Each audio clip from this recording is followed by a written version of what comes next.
What's up, everybody? It's your main man Bennett back here and again, and welcome back to the Nacho Mama's Fantasy Football League Volume 5. 1, 2, 3, 4, 5. Thanks for joining me today. It's late. It's the night of Monday, October 24th, in the year of our Lord 2022. I don't got time for my typical preambles. We're gonna get right in these rankings. Sasai.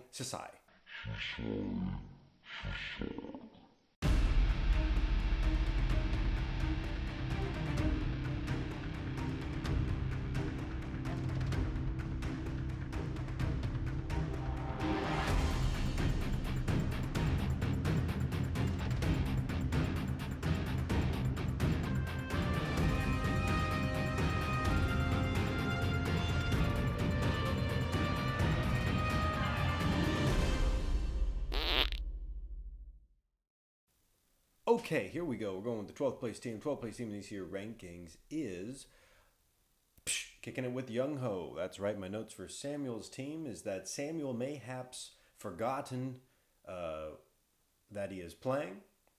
He elected to put in James Conner, Carson Wentz, Elijah Moore, and Devonta Smith, all of which did not play on Sunday. Okay.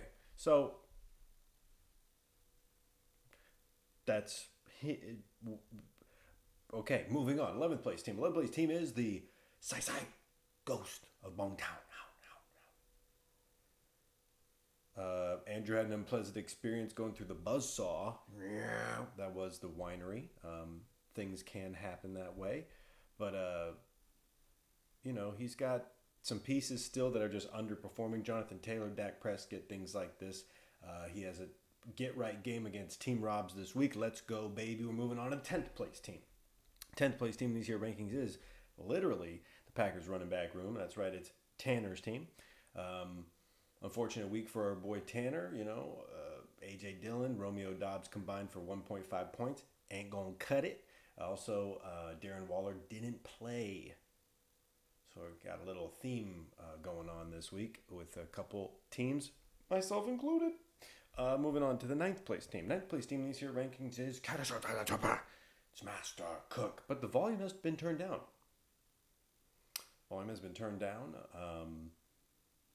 Not a great week for Allen, and it pisses me off.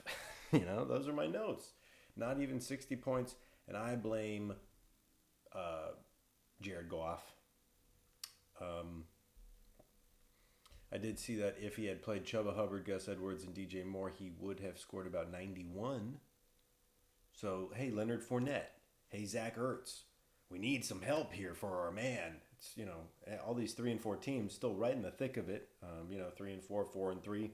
Still got a lot of time left. So we're going to move on to the 8th place team. 1, 2, 3, 4, 5, 6, 7. 8th place team is Betta with Chedda. That's right. Ben's team came down to Monday Night Football. His team lost by 3 tiny points. Had Damian Harris literally did anything, Ben would have won. So it's unfortunate. He was in the 8th place slot last week. We're going to keep him right there at that 8th place slot. He will most certainly lick his wounds this week against Kicking It with Younghoe, unless Samuel has a change of heart of some sort. We'll move on to the 7th place team. 7th place team in these here rankings it's Team Robs. Team Robs may have lost DK. And while they did get the victory, 82 points is usually not enough to get a victory. So we will have to keep our eyes peeled to Team Robs in their near future. Move on to the 6th place team. 6th place team in these here rankings is it's Chateau St. Bargles Winery. That's correct. It is my team. I got the win. Scored the most points of anybody, even though I put DeAndre Swift in my flex, and he didn't play. I think more than half the teams this week played players that didn't play. Played the players that didn't play. Jamar Chase, Joe Burrow, Raheem Mostert combined for 93, 94 points. That'll That'll do just fine by a me. Let's see, I'm taking on the Fancy Lads this week. Fancy Lads are going to the Winery, and that's starting to get major here, I would say. It's going to be pretty major. Move on to the fifth place team. Fifth place team in these here rankings is, can you smell it? Can you hear it? It's O-Side Betta Go, baby. Down 2 slots, because that's what happens when you lose. Darren's team's right in the thick of it. Takes on Corey's team this week. It's a battle of 4 and 3s. When Eno, Benjamin, and Titans defense can combine for 40 points, that's good stuff. So all we need is more from Kyler and Debo and Devonta, and we'll see Darren's team rise back to the prominence that we are accustomed to. Moving on to the fourth place team.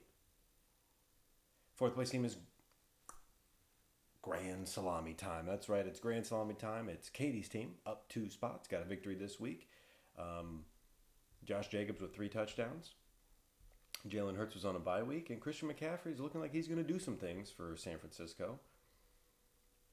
Even in my mind, it feels like he's been playing there a long time already. Takes on Master Cook this week. I do think that she will need to put up more than 97 points to get the win. Third place team. 1, 2, 3. Third place team. Third place team in these here rankings is Team Diaper Funds. Hey, there you go. It's Corey's team. Got the victory over Allen. And this is all while Josh Allen, Dalvin Cook, Adam Thielen, Tyler Higbee, and Tyler Bass were all on their bye week. So, and he didn't play a tight end. Whether it was strategy or forgetfulness or accident, what have you. Still got the win. It don't matter. Corey's team has scored the second most points of any team over time, so it's a good team. Move on to the second place team. Second place team in these here rankings is the Fancy Lads. That's right. It's Whitdo's team. Whitney, how about them apples? He's 5-2. He's the only 5-2 team. Needed things to really work out for him this week on Monday Night Football. He needed 17.2 points on Monday Night Football. He really needed, 14 points. And he got 17.2. Bang! He got what he needed. He's the only 5-2 team in the mix, nipping at the heels of Limp Biscuits. We're going to move on to the first place team because need to be done with this part of my evening. And Limp Biscuits, number 1. You know him, you love him. It's Michael's team. He done did it again. He's number 1. He's only lost 1 week, and it was against a guy that scored a lot of points, and he even scored a lot of points that week too.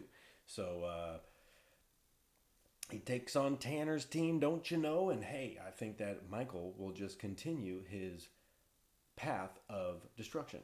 So that's all I got this week. Thanks for tuning in. Bid you a fond adieu, aloha, and farewell, and sasa.